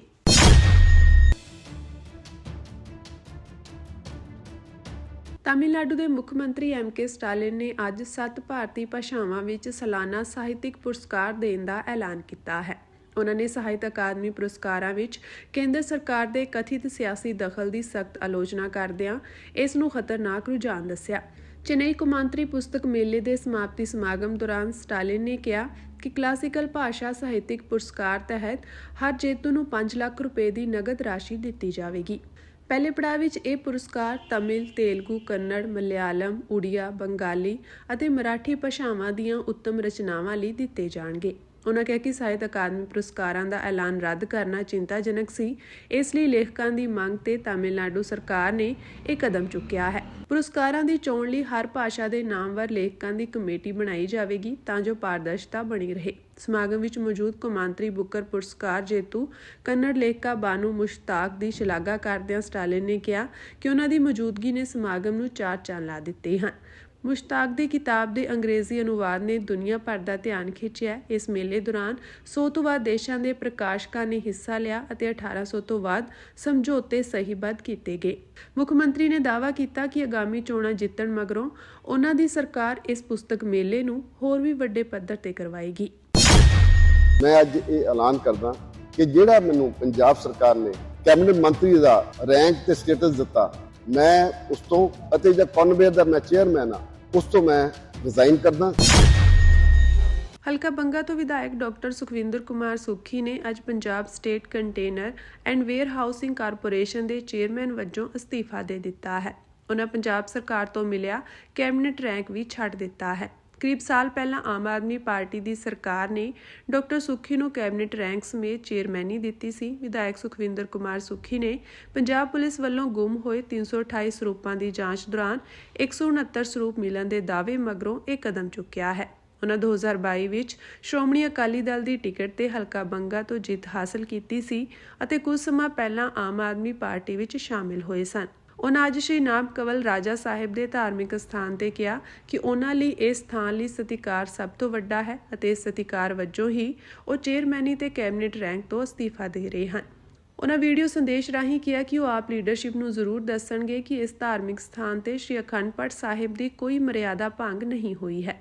ਦੱਸ ਦੇ ਕਿ ਮੁੱਖ ਮੰਤਰੀ ਭਗਵੰਤ ਮਾਨ ਨੇ ਮਾਘੀ ਕਾਨਫਰੰਸ ਮੌਕੇ ਪੰਜਾਬ ਪੁਲਿਸ ਦੀ ਵਿਸ਼ੇਸ਼ ਜਾਂਚ ਟੀਮ ਦੇ ਹਵਾਲੇ ਨਾਲ ਕਿਹਾ ਸੀ ਕਿ ਬੰਗਾ ਦੇ ਇਸ ਧਾਰਮਿਕ ਸਥਾਨ ਤੋਂ 169 ਸਰੂਪ ਮਿਲੇ ਹਨ, ਜਿਨ੍ਹਾਂ ਵਿੱਚੋਂ ਬਹੁਤੇ ਸਰੂਪਾਂ ਦਾ ਕੋਈ ਰਿਕਾਰਡ ਨਹੀਂ ਮਿਲਿਆ ਹੈ। ਗੁਰਦੁਆਰਾ ਪ੍ਰਬੰਧਕਾਂ ਨੇ ਉਸ ਵਕਤ ਹੀ ਇਹ ਦਾਅਵੇ ਕਰ ਦਿੱਤੇ ਸਨ ਅਤੇ ਸਰੂਪਾਂ ਬਾਰੇ ਵਿਸਥਾਰ ਵਿੱਚ ਖੁਲਾਸਾ ਕਰ ਦਿੱਤਾ ਸੀ। ਡਾਕਟਰ ਸੁੱਖੀ ਨੇ ਵੀ ਉਦੋਂ ਹੀ ਸਰਕਾਰ ਦੇ ਦਾਅਵੇ ਰੱਦ ਕਰ ਦਿੱਤੇ ਸਨ। ਡਾਕਟਰ ਸੁੱਖੀ ਨੇ ਆਪ ਵਿੱਚ ਸ਼ਾਮਿਲ ਹੋਣ ਮਗਰੋਂ ਪੰਜਾਬ ਵਿਧਾਨ ਸਭਾ ਸਪੀਕਰ ਨੂੰ ਅਸਤੀਫਾ ਸੌਂਪਿਆ ਸੀ, ਜੋ ਹਾਲੇ ਤੱਕ ਪ੍ਰਵਾਨ ਨਹੀਂ ਹੋਇਆ। ਔਰ ਮੈਂ ਇਹ ਮਹਿਸੂਸ ਕਰਦਾ ਜੋ ਪਿਛਲੇ ਦਿਨੀ ਇਸ ਦਰਬਾਰ ਦੇ ਪ੍ਰਤੀ ਕੁਝ ਸ਼ੰਕੇ ਪ੍ਰਗਟ ਕੀਤੇ ਗਏ ਸੀ। ਇੱਥੇ ਮਾਨ ਮਰਿਆਦਾ ਦੇ ਮੁਤਾਬਕ ਸ਼੍ਰੀ ਅਖੰਡ ਪਾਠ ਸਾਹਿਬ ਦੇ ਜਿਹੜੇ ਭੋਗ ਨਹੀਂ ਪਾਏ ਜਾਂਦੇ, ਸ਼੍ਰੀ ਗੁਰੂ ਗ੍ਰੰਥ ਸਾਹਿਬ ਦੇ ਜਿਹੜੇ ਸਰੂਪ ਨੇ ਉਹ ਮਰਿਆਦਾ ਦੇ ਵਿੱਚ ਨਹੀਂ ਹਨ। ਔਰ ਇਸ ਗੱਲ ਦਾ ਇੱਥੇ ਦੀ ਜਿਹੜੀ ਸੰਗਤ ਹੈ, ਜਿਹਦੇ ਵਿੱਚ ਮੈਂ ਵੀ ਹਾਂ, ਜਿਹੜੇ ਅਸੀਂ ਰਾਜਾ ਸਾਹਿਬ ਨਾਮਨੇਵਾ ਸੰਗਤ ਆ, ਉਹਨਾਂ ਦੇ ਮਨਾਂ ਨੂੰ ਬੜੀ ਠੇਸ ਪਹੁੰਚੀ। ਔਰ ਉਸ ਦਿਨ ਵੀ ਮੈਂ ਆਇਆ ਸੀ ਰਾਤ ਨੂੰ ਜਿਸ ਦਿਨ ਇਹ ਵਾਕਿਆ ਹੋਇਆ। ਲਗਾਤਾਰ ਹਰ ਰੋਜ਼ ਇੱਥੇ ਮੈਂ ਆਉਣਾ ਆ ਆਪਣੇ ਸਾਥੀਆਂ ਦੇ ਨਾਲ, ਔਰ ਅੱਜ ਫਿਰ ਮੈਂ ਇੱਥੇ ਆਇਆ ਔਰ ਇਹ ਬੇਨਤੀਆਂ ਕਰਨਾ ਕਿ ਇਹ ਰਾਜਾ ਸਾਹਿਬ ਸਾਨੂੰ ਸ਼ਕਤੀ ਦੇ। ਅਸੀਂ ਉਹਨਾਂ ਲੋਕਾਂ ਨੂੰ ਜਿਹੜੇ ਲੋਕ ਕੂੜ ਪ੍ਰਚਾਰ ਕਰ ਰਹੇ ਆ, ਉਹਨਾਂ ਨੂੰ ਉਹਨਾਂ ਦੇ ਮਨਾਂ ਦੇ ਵਿੱਚ ਕੋਈ ਰੱਬ ਦਾ, ਪਰਮਾਤਮਾ ਦਾ ਡਰ ਬੈਠੇ। ਔਰ ਮੈਂ ਜਿਹੜੀ ਅੱਜ ਖਾਸ ਗੱਲ ਕਰਨ ਆਇਆ, ਬਹੁਤ ਵਾਰੀ ਪਹਿਲੇ ਦਿਨ ਤੋਂ ਮੈਂ ਕਹਿ ਰਿਹਾ ਕਿ ਮੈਂ ਰਾਜੇ ਦਾ ਆ, ਮੈਂ ਰਾਜੇ ਦੀ ਸੰਗਤ ਦਾ ਆ, ਔਰ ਅੱਜ ਫਿਰ ਮੈਂ ਇਹ ਐਲਾਨ ਕਰਦਾ ਕਿਉਂਕਿ ਪੋਲੀਟੀਸ਼ੀਅਨ ਬਹੁਤ ਇੱਥੇ ਆਏ, ਬੜੀ ਉਹਨਾਂ ਨੇ ਪੋਲਿਟਿਕਸ ਕੀਤੀ। ਮੇਰੇ ਲਈ ਇਹ ਪੋਲਿਟਿਕਸ ਦਾ ਘਰ ਨਹੀਂ, ਮੇਰੇ ਲਈ ਤਾਂ ਇਹ ਰੱਬ ਦਾ ਘਰ ਆ। ਮੈਂ ਅੱਜ ਇਹ ਐਲਾਨ ਕਰਦਾ ਕਿ ਜਿਹੜਾ ਮੈਨੂੰ ਪੰਜਾਬ ਸਰਕਾਰ ਨੇ ਕੈਬਨਿਟ ਮੰਤਰੀ ਦਾ ਰੈਂਕ ਤੇ ਸਟੇਟਸ ਦਿੱਤਾ, ਮੈਂ ਉਸ ਤੋਂ ਅਤੇ ਜਿਹੜਾ ਕਨਵੇਅਰ ਦਾ ਮੈਂ ਚੇਅਰਮੈਨ ਆ, ਉਸ ਤੋਂ ਮੈਂ ਰਿਜ਼ਾਈਨ ਕਰਦਾ ਔਰ ਉਸ ਪਰਮਾਤਮਾ ਉਸ ਵਾਹਿਗੁਰੂ ਅੱਗੇ ਅਰਦਾਸ ਕਰਦਾ ਕਿ ਉਹ ਮੈਨੂੰ ਸ਼ਕਤੀ ਦੇਵੇ ਕਿ ਮੈਂ ਮੁੱਖ ਮੰਤਰੀ ਸਰਦਾਰ ਭਗਵੰਤ ਸਿੰਘ ਮਾਨ ਸਾਹਿਬ ਔਰ ਆਮ ਆਦਮੀ ਪਾਰਟੀ ਦੀ ਲੀਡਰਸ਼ਿਪ ਨੂੰ ਜੋ ਇੱਥੇ ਦਾ ਸੱਚ ਆ ਉਹ ਦੱਸ ਕੇ ਮੈਂ ਜੋ ਗਿਲੇ ਸ਼ਿਕਵੇ ਨੇ ਉਹ ਮਿਟਾ ਸਕਾਂ। ਸੋ ਮੇਰੀ ਇਹ ਬੇਨਤੀ ਹੈ ਕਿ ਤੁਸੀਂ ਸਾਰੇ ਸੰਗਤ ਰਾਜਾ ਸਾਹਿਬ ਮੇਰੇ ਤੇ ਮਿਹਰ ਭਰੇ ਹੱਥ ਰੱਖੇ। ਅਸੀਂ ਇਹ ਜੋ ਭਰਮ ਭੁਲੇਖੇ ਆ ਉਹ ਰਾਜੇ ਦੀ ਕਿਰਪਾ ਨਾਲ ਦੂਰ ਕਰਾਂਗੇ। ਗਵਾਡਾ ਦਾ ਇੱਕ ਬਿਲਕੁਲ ਬੇਲੋੜਾ ਪ੍ਰੋਜੈਕਟ ਘੜਿਆ ਜਾ ਰਿਹਾ ਵਾ, ਜਿਹਦੇ ਨਾਲ 1000 ਕਰੋੜ ਰੁਪਏ ਪੰਜਾਬ ਦੇ ਲੋਕਾਂ ਦਾ ਇਹਨਾਂ ਨੇ ਲੁੱਟ ਕੇ ਲੈ ਜਾਣਾ ਔਰ ਉਹਨਾਂ ਸੜਕਾਂ ਨੂੰ ਬਣਾ ਰਹੇ ਨੇ, ਦੁਬਾਰਾ ਮੇਨਟੇਨ ਕਰ ਰਹੇ ਨੇ, ਜਿਹੜੀਆਂ ਸੜਕਾਂ ਆਲੀਸ਼ਾਨ ਨੇ, ਜਿਹੜੀਆਂ ਸੜਕਾਂ ਬਹੁਤ ਅੱਛੇ ਸਟੈਂਡਰਡ ਦੀਆਂ ਆਲਰੇਡੀ ਬਣੀਆਂ। ਔਰ ਇਹ ਪੈਸਾ, ਇਹ ਟੈਂਡਰ ਸਕ੍ਰੈਪ ਹੋਣਾ ਚਾਹੀਦਾ, ਤੁਰੰਤ ਇਹਨੂੰ ਬੰਦ ਕੀਤਾ ਜਾਵੇ। ਔਰ ਅਗਰ ਕੋਈ ਇਦਾਂ ਦਾ ਪੈਸਾ ਖਰਚਣਾ ਤਾਂ ਪੰਜਾਬ ਦੀਆਂ ਪਿੰਡੂ ਸੜਕਾਂ ਜਿਹੜੀਆਂ ਲਿੰਕ ਰੋਡਸ। ਸੀਨੀਅਰ ਕਾਂਗਰਸੀ ਆਗੂ ਅਤੇ ਭੁਲਾਤ ਤੋਂ ਵਿਧਾਇਕ ਸੁਖਪਾਲ ਸਿੰਘ ਖਹਿਰਾ ਨੇ ਅੱਜ ਭਗਵੰਤ ਮਾਨ ਦੀ ਅਗਵਾਈ ਵਾਲੀ ਆਮ ਆਦਮੀ ਪਾਰਟੀ ਦੀ ਸਰਕਾਰ ਤੇ ਸਵਾਲ ਚੁੱਕੇ ਹਨ। ਉਹਨਾਂ greater Mohali area development authority ਵੱਲੋਂ ਪਾਸ ਕੀਤੇ ਗਏ ਇੱਕ ਸੜਕ ਰੱਖ ਰਖਾਅ ਪ੍ਰੋਜੈਕਟ ਰਾਹੀਂ ਪੰਜਾਬ ਦੇ ਸਰੋਤਾਂ ਦੀ ਬੇਮਿਸਾਲ ਅਤੇ ਹੈਰਾਨ ਕਰਨ ਵਾਲੀ ਲੁੱਟ ਕਰਾਰ ਦਿੱਤਾ ਹੈ। ਇੱਕ ਰਿਪੋਰਟ ਦਾ ਹਵਾਲਾ ਦਿੰਦੇ ਹੋਏ ਖਹਿਰਾ ਨੇ ਦੱਸਿਆ ਕਿ ਗਮਾਡਾ ਨੇ ਮੋਹਾਲੀ ਦੀਆਂ 83 ਕਿਲੋਮੀਟਰ ਸੜਕਾਂ ਦੇ ਰੱਖ ਰਖਾਅ, ਮੁੜ ਸਰਫੇਸਿੰਗ ਅਤੇ ਸੁੰਦਰੀਕਰਨ ਨੂੰ 10 ਸਾਲਾਂ ਦੀ ਮਿਆਦ ਲਈ ਨਿੱਜੀ ਕੰਪਨੀਆਂ ਨੂੰ ਸੌਂਪਣ ਲਈ ਬੋਲੀਆਂ ਮੰਗੀਆਂ ਹਨ। ਇਸ ਦੀ ਲਾਗਤ 10 ਕਰੋੜ ਰੁਪਏ ਪ੍ਰਤੀ ਕਿਲੋਮੀਟਰ ਰੱਖੀ ਗਈ ਹੈ, ਜਿਸ ਨਾਲ ਪ੍ਰੋਜੈਕਟ ਦੀ ਕੁੱਲ ਲਾਗਤ ਲਗਭਗ 1000 ਕਰੋੜ ਰੁਪਏ ਤੱਕ ਪਹੁੰਚ ਗਈ ਹੈ। ਖਹਿਰਾ ਨੇ ਕਿਹਾ ਕਿ ਪੰਜਾਬ ਦੇ ਇਤਿਹਾਸ ਵਿੱਚ ਇਹ ਪਹਿਲੀ ਵਾਰ ਹੈ ਕਿ ਸੜਕਾਂ ਦੇ ਰੋਜ਼ਾਨਾ ਰੱਖ ਰਖਾਅ ਦਾ ਕੰਮ ਇੰਨੀਆਂ ਗੈਰ ਵਾਜਬ ਦਰਾਂ ਤੇ ਆਊਟਸੋਰਸ ਕੀਤਾ ਜਾ ਰਿਹਾ ਹੈ। ਮੌਜੂਦਾ ਸੜਕਾਂ ਦੇ ਰੱਖ ਰਖਾਅ ਲਈ 10 ਕਰੋੜ ਰੁਪਏ ਪ੍ਰਤੀ ਕਿਲੋਮੀਟਰ ਵਸੂਲਣਾ ਦਿਨ ਦਿਹਾੜੇ ਡਾਕੇ ਤੋਂ ਘੱਟ ਨਹੀਂ ਹੈ। ਖਹਿਰਾ ਨੇ ਦੋਸ਼ ਲਗਾਇਆ ਕਿ ਆਪ ਸੁਪਰੀਮੋ ਅਰਵਿੰਦ ਕੇਜਰੀਵਾਲ ਦੇ ਇਸ਼ਾਰੇ ਤੇ ਦਿੱਲੀ ਦੀ ਇੱਕ ਵਿਸ਼ੇਸ਼ ਕੰਪਨੀ ਨੂੰ ਫਾਇਦਾ ਪਹੁੰਚਾਉਣ ਲਈ ਟੈਂਡਰ ਦੀਆਂ ਸ਼ਰਤਾਂ ਜਾਣਬੁੱਝ ਕੇ ਤਿਆਰ ਕੀਤੀਆਂ ਗਈਆਂ ਹਨ, ਜਦੋਂ ਕਿ ਪੰਜਾਬ ਦੇ 383 ਤਜਰਬੇਕਾਰ ਸੜਕ ਠੇਕੇਦਾਰਾਂ ਨੂੰ ਪੂਰੀ ਤਰ੍ਹਾਂ ਬਾਹਰ ਕੱਢ ਦਿੱਤਾ ਗਿਆ ਹੈ। ਉਨ੍ਹਾਂ ਦਾਅਵਾ ਕੀਤਾ ਕਿ ਇਹ ਟੈਂਡਰ ਪੱਖਪਾਤ, ਭਤੀਜਾਵਾਦ ਅਤੇ ਰਾਜਨੀਤਿਕ ਸਰਪ੍ਰਸਤੀ ਦੀ ਬੋ ਮਾਰਦਾ ਹੈ। ਪੰਜਾਬ ਦਾ ਪੈਸਾ ਬਾਹਰਲੀਆਂ ਕੰਪਨੀਆਂ ਨੂੰ ਭੇਜਿਆ ਜਾ ਰਿਹਾ ਹੈ, ਜਦਕਿ ਸਥਾਨਕ ਠੇਕੇਦਾਰਾਂ ਅਤੇ ਕਾਰੋਬਾਰਾਂ ਨੂੰ ਜਾਣਬੁੱਝ ਕੇ ਲਾਂਭੇ ਕਰ ਦਿੱਤਾ ਗਿਆ ਹੈ। ਕਾਂਗਰਸੀ ਵਿਧਾਇਕ ਨੇ ਅੱਗੇ ਪ੍ਰੋਜੈਕਟ ਦੇ ਆਧਾਰ ਤੇ ਸਵਾਲ ਉਠਾਉਂਦੇ ਹੋਏ ਕਿਹਾ ਕਿ ਮੁਹਾਲੀ ਦੀਆਂ ਸੜਕਾਂ ਅਜਿਹੀ ਕਿਸੇ ਖਸਤਾ ਹਾਲਤ ਵਿੱਚ ਨਹੀਂ ਹਨ ਕਿ ਜਨਤਾ ਦੇ ਹਜ਼ਾਰਾਂ ਕਰੋੜ ਰੁਪਏ ਖਰਚ ਕੇ 10 ਸਾਲਾਂ ਦਾ ਨਿੱਜੀ ਰਿਆਇਤ ਸਮਝੌਤਾ ਕੀਤਾ ਜਾਵੇ। ਖਹਿਰਾ ਨੇ ਪੁੱਛਿਆ ਕਿ ਜਦੋਂ ਪੰਜਾਬ ਗੰਭੀਰ ਵਿੱਤੀ ਸੰਕਟ ਦਾ ਸਾਹਮਣਾ ਕਰ ਰਿਹਾ ਅਤੇ ਲੋਕ ਬੁਨਿਆਦੀ ਸੇਵਾਵਾਂ ਲਈ ਸੰਘਰਸ਼ ਕਰ ਰਹੇ ਹਨ ਤਾਂ ਸਰਕਾਰ ਪਹਿਲਾਂ ਤੋਂ ਹੀ ਚਾਲੂ ਸੜਕਾਂ ਦੇ ਖੁੱਤੀ ਵਿਆਪਕ ਅਪਗ੍ਰੇਡ ਤੇ ਇਹਨਾਂ ਬੇਲੋੜਾ ਖਰਚ ਕਿਵੇਂ ਜਾਇਜ਼ ਠਹਿਰਾ ਸਕਦੀ ਹੈ। ਉਨ੍ਹਾਂ ਮੰਗ ਕੀਤੀ ਕਿ 1000 ਰੁਪਏ ਕਰੋੜ ਦੇ ਗਮਾਡਾ ਟੈਂਡਰ ਜਿਸ ਨੂੰ ਅੰਤਿਮ ਰੂਪ ਦਿੱਤਾ ਜਾਣਾ ਉਸ ਨੂੰ ਤੁਰੰਤ ਰੱਦ ਕੀਤਾ ਜਾਵੇ। ਰੱਖ ਰਖਾਅ ਦੀ ਕੋਈ ਵੀ ਅਸਲ ਜ਼ਰੂਰਤ ਜੇਕਰ ਲੋੜ ਹੋਵੇ ਪੰਜਾਬ ਦੇ ਠੇਕੇਦਾਰਾਂ ਰਾਹੀਂ ਪਾਰਦਰਸ਼ੀ ਢੰਗ ਨਾਲ ਪੂਰੀ ਕੀਤੀ ਜਾਵੇ। ਟੈਂਡਰ ਦੀਆਂ ਸ਼ਰਤਾਂ ਤਿਆਰ ਕਰਨ ਵਿੱਚ ਗਮਾਡਾ ਅਧਿਕਾਰੀਆਂ ਦੀ ਭੂਮਿਕਾ ਅਤੇ ਸਿਆਸੀ ਦਖਲਅੰਦਾਜ਼ੀ ਦੀ ਜਾਂਚ ਕੀਤੀ ਜਾਵੇ। ਖਹਿਰਾ ਨੇ ਚੇਤਾਵਨੀ ਦਿੰਦਿਆਂ ਕਿਹਾ ਕਿ ਪੰਜਾਬ ਨੂੰ ਦਿੱਲੀ ਲਈ ATM ਵਜੋਂ ਵਰਤਣਾ ਬੰਦ ਕਰੋ। ਸਰਕਾਰ ਨੂੰ ਪੰਜਾਬ ਦੇ ਸਰੋਤਾਂ ਨੂੰ ਲੁੱਟਣ ਅਤੇ ਇਸ ਦੇ ਲੋਕਾਂ ਨਾਲ ਵਿਸ਼ਵਾਸਘਾਤ ਕਰਨ ਦਾ ਕੋਈ ਹੱਕ ਨਹੀਂ ਹੈ। ਕਾਂਗਰਸ ਪਾਰਟੀ ਇਸ ਮੁੱਦੇ ਨੂੰ ਵਿਧਾਨ ਸਭਾ ਦੇ ਅੰਦਰ ਅਤੇ ਬਾਹਰ ਉਠਾਏਗੀ ਅਤੇ ਇਸ ਘੁਟਾਲੇ ਨੂੰ ਅਣਗੌਲਿਆ ਨਹੀਂ ਹੋਣ ਦੇਵੇਗੀ। ਬਿਲਕੁਲ ਬਿਨਾਂ ਵਜ੍ਹਾ ਤੋਂ 1000 ਕਰੋੜ ਰੁਪਇਆ ਔਰ ਉਹ ਸਟੇਟ ਜਿਹੜੀ ਇਸ ਵਕਤ ਘੱਟੋ ਘੱਟ 4.5 ਲੱਖ ਕਰੋੜ ਰੁਪਏ ਦੀ ਕਰਜ਼ਈ ਆ। 4.5 ਲੱਖ ਕਰੋੜ ਰੁਪਇਆ ਸਾਡੇ ਤੇ ਕਰਜ਼ਾ ਵਾ ਔਰ ਇਹ ਕਰਜ਼ਾ ਜਿਹੜੀ ਆਮ ਆਦਮੀ ਪਾਰਟੀ ਦੀ ਸਰਕਾਰ ਹੈ ਇਹਨਾਂ ਨੇ ਪਿਛਲੇ 4 ਸਾਲਾਂ 'ਚ ਅਪਰੋਕਸੀਮੇਟਲੀ 1.5 ਲੱਖ ਕਰੋੜ ਦੇ ਕਰਜ਼ਾ ਚਾੜਿਆ। ਪਿਛਲੇ 30 ਸਾਲਾਂ 'ਚ ਮਗਰਲੀਆਂ ਸਰਕਾਰਾਂ ਬਹੁਤ ਮਾੜੀਆਂ ਸੀ, ਮਗਰਲੀਆਂ ਪਾਰਟੀਆਂ ਨੇ ਕਰਜ਼ਾ ਚੜਾਇਆ, ਮੰਨ ਲਿਆ, ਲੇਕਿਨ ਉਹਨਾਂ ਨੇ 30 ਸਾਲਾਂ 'ਚ 3 ਲੱਖ ਕਰੋੜ ਰੁਪਇਆ ਚੜਾਇਆ ਸੀ। ਇਹਦਾ ਮਤਲਬ 10 ਸਾਲ 'ਚ 1 ਲੱਖ ਕਰੋੜ ਦਾ ਕਰਜ਼ੇ 'ਚ ਇਜ਼ਾਫਾ ਹੁੰਦਾ ਸੀ ਪੰਜਾਬ ਦੀ ਸਰਕਾਰ ਦੇ ਉੱਤੇ, ਲੇਕਿਨ ਇਹਨਾਂ ਨੇ ਪਿਛਲੇ 4 ਸਾਲਾਂ 'ਚ ਉਹਦੀ ਸਪੀਡ ਐਡੀ ਵਧਾਈ ਕਿ 1.5 ਲੱਖ ਕਰੋੜ ਰੁਪਏ ਦਾ ਕਰਜ਼ਾ। ਚਲੋ ਜੋ ਪਬਲਿਸਿਟੀ ਦੇ ਖਰਚਾ ਹੋ ਰਿਹਾ ਤੁਸੀਂ ਦੇਖ ਲਿਆ। RTI ਐਕਟਿਵਿਸਟ ਉਸਨੇ ਖੁਲਾਸਾ ਕੀਤਾ, ਬਠਿੰਡੇ ਦਾ ਮੁੰਡਾ ਸਾਡੇ ਰਾਜਨਦੀਪ ਸਿੰਘ ਸਾਡੀ ਪਾਰਟੀ ਨਾਲ ਕਨੈਕਟਡ ਆ, ਉਹਨੇ ਪਿਛਲੇ ਦਿਨਾਂ 'ਚ ਖੁਲਾਸਾ ਕੀਤਾ ਕਿ ਕੇਵਲ 2 ਸਾਲਾਂ ਵਿੱਚ 795 ਕਰੋੜ, ਉਹਦੇ ਕੋਲ ਡਾਕੂਮੈਂਟਸ ਸਾਰੇ, 795 ਕਰੋੜ ਰੁਪਏ ਦੀ ਪਬਲਿਸਿਟੀ ਪੈਨ ਇੰਡੀਆ, ਸਾਰੇ ਦੇਸ਼ ਦੀਆਂ ਅਖਬਾਰਾਂ ਫਰੰਟ ਕਲਰਡ ਇਸ਼ਤਿਹਾਰ, ਸਾਰੇ ਦੇਸ਼ ਦੇ 에ਅਰਪੋਰਟਾਂ ਤੇ, ਸਾਰੇ ਦੇਸ਼ ਦੇ ਰੇਲਵੇ ਸਟੇਸ਼ਨਾਂ ਤੇ ਪੰਜਾਬ ਦੇ ਵਿੱਚ ਕੋਈ ਖੰਭਾ ਨਹੀਂ ਛੱਡਿਆ ਜਿੱਥੇ ਕੇਜਰੀਵਾਲ ਤੇ ਭਗਵੰਤ ਮਾਨ ਦੀ ਫੋਟੋ ਨਹੀਂ ਟੰਗੀ। ਇਸ ਤੋਂ ਇਲਾਵਾ ਜਿਹੜਾ ਦੁਰਉਪਯੋਗ ਸਾਡੇ ਜਹਾਜ਼ਾਂ ਦਾ ਹੋ ਰਿਹਾ, ਹੈਲੀਕਾਪਟਰ ਦਾ, ਸਰਕਾਰੀ ਜਹਾਜ਼ ਦਾ, ਸਾਰੇ ਦੇਸ਼ ਵਿੱਚ ਪੋਲੀਟੀਕਲ ਪਾਰਟੀਆਂ ਪੋਲੀਟੀਕਲ ਰੈਲੀਆਂ ਦੇ ਵਾਸਤੇ ਕੇਜਰੀਵਾਲ ਸਾਹਿਬ ਸਾਡੇ ਜਹਾਜ਼ ਦਾ ਦੁਰਉਪਯੋਗ ਕਰਦੇ ਨੇ। ਕਰਦੇ ਇਹ ਕਰਜ਼ਾ ਸਾਡੇ ਤੇ 4.5 ਲੱਖ ਕਰੋੜ ਰੁਪਏ ਦਾ ਚੜ ਗਿਆ। ਔਰ ਅਗਰ ਇਦਾਂ ਦੀਆਂ ਸ਼ਰਾਰਤਾਂ ਕਰਨਗੇ, ਇਦਾਂ ਦੇ ਮਨ ਘੜਤ ਸ਼ਰਾਰਤੀ ਦਿਮਾਗ ਦੀ ਖੇਡ ਚੋਂ ਪੈਦਾ ਕਰਕੇ ਪ੍ਰੋਜੈਕਟ, ਤਾਂ ਸਮਝ ਲਓ ਸਾਡਾ ਪੰਜਾਬ ਜਿਹੜਾ ਵਾ ਉਹ ਅਗਲੇ 1 ਸਾਲ ਵਿੱਚ ਹੋਰ ਜ਼ਿਆਦਾ ਕਰਜ਼ੇ ਵਿੱਚ ਡੁਬੋ ਕੇ ਜਾਣਗੇ। ਔਰ ਮੈਂ ਦੁਬਾਰਾ ਕਹਿ ਰਿਹਾ ਹਾਂ ਕਿ ਇਹ ਬਹੁਤ ਵੱਡਾ ਵਿਤਕਰਾ ਪੰਜਾਬ ਦੇ ਕੰਟਰੈਕਟਰਸ ਦੇ ਨਾਲ ਆ। ਉਹਨਾਂ ਨੂੰ ਤੁਸੀਂ ਕੱਢ ਦਿੱਤਾ ਇਸ ਠੇਕੇ ਚੋਂ ਬਾਹਰ। ਪਹਿਲੀ ਗੱਲ ਤਾਂ ਠੇਕੇ ਦੀ ਲੋੜ ਨਹੀਂ, ਸੜਕਾਂ ਮੁਹਾਲੀ ਦੀਆਂ ਬਹੁਤ ਬਿਹਤਰੀਨ ਨੇ। ਇਹ 1001 ਕਰੋੜ ਰੁਪਇਆ ਅਗਰ ਪੰਜਾਬ ਦੀ ਲਿੰਕ ਰੋਡਸ ਰਿਪੇਅਰ ਕਰਨ ਤੇ ਲੱਗੇਗਾ ਤਾਂ ਉਹਦੇ ਨਾਲ ਉਹਦਾ ਕੁਝ ਅਰਥ ਆਵੇਗਾ, ਲੋਕਾਂ ਦੀ ਆਵਾਜਾਈ ਵਿੱਚ ਸਹੂਲਤ ਹੋਵੇਗੀ, ਕਿਸਾਨਾਂ ਤੇ ਪਿੰਡਾਂ ਦੇ ਲੋਕਾਂ ਨੂੰ ਜਿਹੜਾ ਆਵਾਜਾਈ ਦੀ ਸਹੂਲਤ ਹੋਵੇਗੀ। ਲੇਕਿਨ ਇਹ ਗਮਾਡਾ ਦਾ 1000 ਕਰੋੜ ਰੁਪਏ ਦਾ ਪ੍ਰੋਜੈਕਟ ਕੇਜਰੀਵਾਲ ਦੇ ਕਹਿੰਦੇ ਨੇ ਕੋਈ ਦਿੱਲੀ ਤੋਂ ਆਣ ਕੇ ਇੱਥੇ ਬੈਠੇ ਜਿਹੜਾ ਗਮਾਡਾ ਨੂੰ ਕੰਟਰੋਲ ਕਰ ਰਿਹਾ, ਕੋਈ ਕੁੰਦੂ ਨਾਮ ਲੈ ਰਿਹਾ ਸੀ, ਕੋਈ ਗੋਪਾਲ ਨਾਮ ਲੈ ਰਿਹਾ। ਅਫਸਰ ਬੜੇ ਹਤਾਸ਼ ਨੇ, ਅਫਸਰ ਬੜੇ ਪਰੇਸ਼ਾਨ ਨੇ। ਉਹਨਾਂ ਨੂੰ ਕਹਿੰਦੇ ਤੁਹਾਨੂੰ ਸਸਪੈਂਡ ਕਰ ਦਿਆਂਗੇ ਜੇ ਤੁਸੀਂ ਸਾਡਾ ਪ੍ਰੋਜੈਕਟ ਨਾ ਅਪਰੂਵ ਕੀਤਾ। ਮੇਰੇ ਵੀਰੋ, ਇਹ ਪੰਜਾਬ ਦੇ ਨਾਲ ਬਹੁਤ ਧੋਖਾਧੜੀ ਹੋ ਰਹੀ ਹੈ। ਔਰ ਮੈਨੂੰ ਲੱਗਦਾ ਵਾ ਕਿ ਆਮ ਆਦਮੀ ਪਾਰਟੀ ਨੂੰ ਐਂ ਲੱਗਣ ਲੱਗ ਗਿਆ ਕਿ ਅਸੀਂ ਤਾਂ ਹੁਣ ਗਏ, ਜਾਣ ਲੱਗੇ ਕੀ ਕਹਿੰਦੇ ਹੁੰਦੇ, ਜਾਂਦੇ ਚੋਰ ਦੀ ਲਗੋਟੀ ਸਹੀ, ਅਸੀਂ ਤਾਂ ਚਲੇ ਹੀ ਜਾਣਾ ਵਾ।